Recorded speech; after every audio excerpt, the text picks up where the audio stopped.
guys, ikot ko sa bahay. Guys.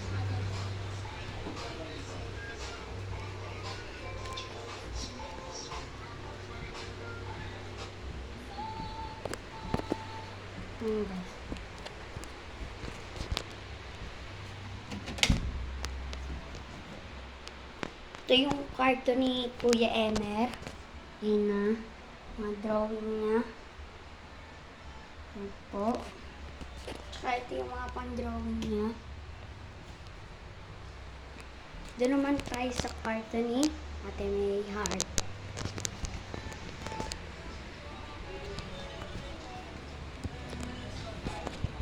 So, yan.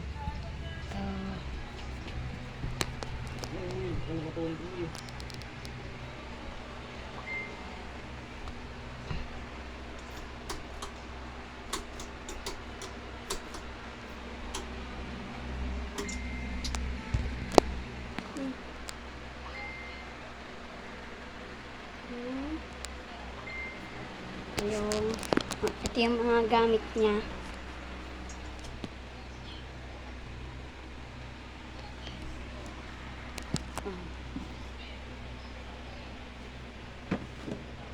Ito.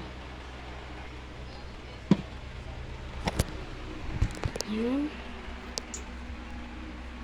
Ay, santay na. Yan naman tayo sa kwarto namin.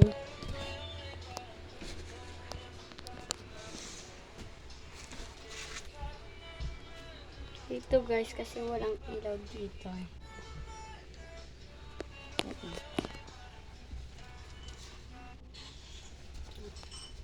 Yan. Yan yung mga drawing nila. Ito.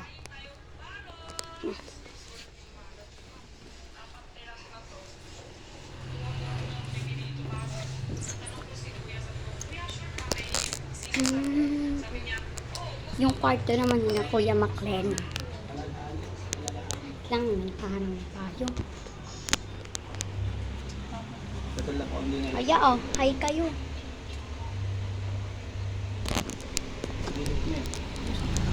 Bye!